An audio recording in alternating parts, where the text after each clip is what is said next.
Part 1: The Mockery. Days turned into weeks at the academy. I learned quickly that being human meant being underestimated. Other species had centuries of interstellar history, vast fleets, and philosophies older than our entire civilization. We were newcomers, primitive, laughable, barely tolerated. And the alien girl, Lysera Cerathis, seemed determined to remind me. Whenever I spoke in universal speech, she'd tilt her head and smirk. Sometimes she'd repeat my words back to me, exaggerating the flaws in my accent. Other times she'd correct me mid-sentence, her voice dripping with condescension. "She's just trying to get under your skin," my roommate Jalen muttered one night. He was from the Vanar species, with translucent skin that glowed when he was anxious. "Don't let her." Easy for him to say. He hadn't become the Academy's running joke. But there was something else about Lysera. When she wasn't mocking me, she carried herself with a kind of quiet authority. She debated with professors, challenged doctrines centuries old, and her peers respected her, even feared her. She was more than a spoiled noble. She was sharp, dangerous, and somehow fascinating. I wanted desperately to prove her wrong. Part 2: The Secret. The opportunity came one sleepless night in the archives. The Academy's library was enormous, filled with crystalline tablets and data spirals that pulsed with shifting light.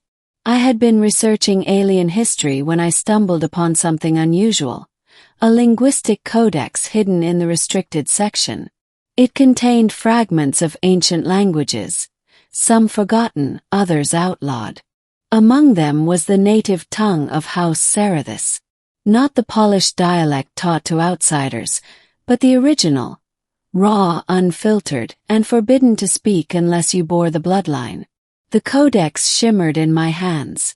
My pulse quickened. This could be my way to silence her laughter. Night after night, I returned to the archives. I mimicked the syllables until my throat ached, studied the rhythm until my tongue obeyed. The language was complex, tones within tones, meaning buried in sound, but I had always been good with patterns. Still, I kept it secret. If anyone discovered me learning it, I'd be expelled, or worse. Part 3: The Confrontation. Weeks later, the Academy hosted a debate tournament, where students represented their homeworlds in front of the council.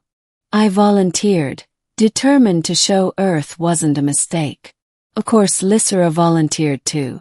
We faced each other in the amphitheater, surrounded by hundreds of spectators.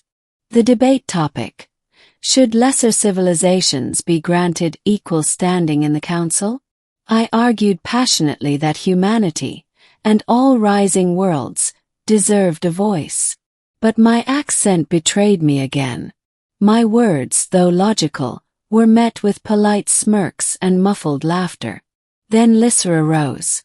Her voice was flawless, each syllable sharp as crystal. "Humans stumble in speech as they stumble through the stars," she declared, her eyes locking on mine. "They are infants demanding a seat at the elders' table." The crowd murmured in agreement. My chest tightened. This was it, humiliation again. But then, something inside me snapped. I leaned forward, and in a voice that cut through the chamber, I spoke, not in universal speech, but in the ancient tongue of House Cerathis. Her eyes widened instantly. The words flowed from me like fire, deliberate, confident, intimate. I told her lineage was not a weapon to mock others, but a gift meant to uplift. That true strength came not from heritage, but from courage to stand equal. The hall went silent. Every crystal I turned toward us. And Lysera, who had laughed at me from the first day, froze. Her face drained of color. Her lips parted, but no words came. For a moment, she looked less like the untouchable noble and more like a girl stripped bare before the universe. Part 4: The Aftermath. The debate ended in chaos. The counselors whispered among themselves, scandalized that a human had dared to speak the Sarathis tongue. Some demanded my expulsion. Others argued it proved humanity's worth.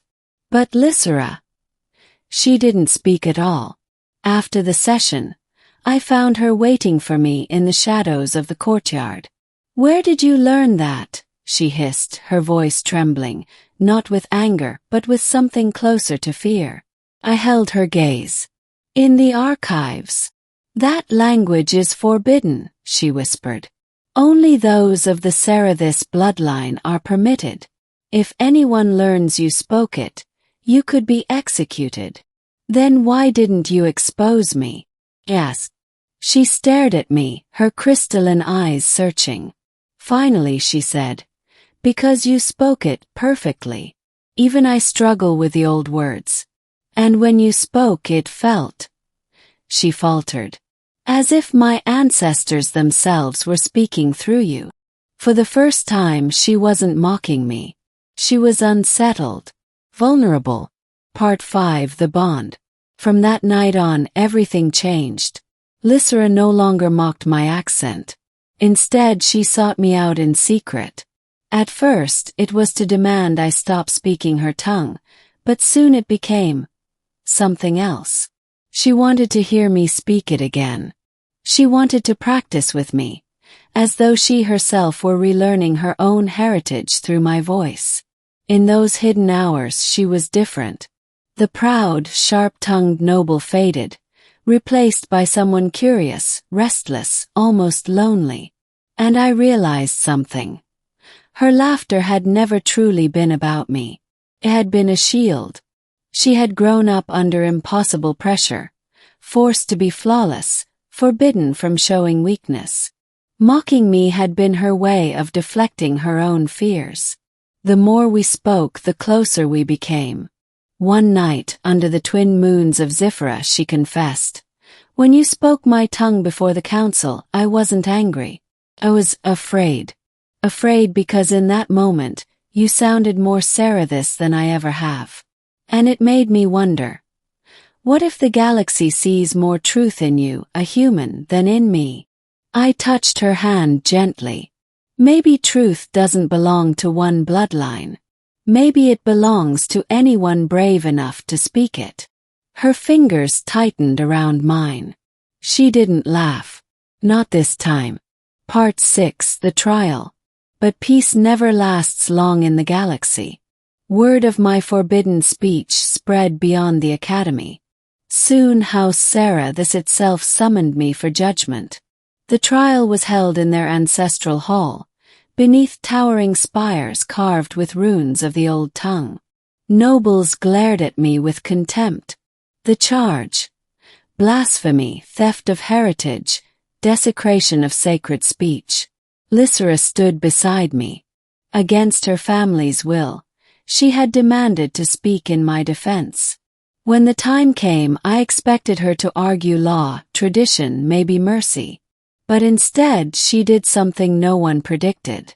She turned to the council and spoke, not in universal speech, not in the polished Sarathis dialect, but in the ancient tongue itself. Her voice shook at first, then grew steadier, stronger.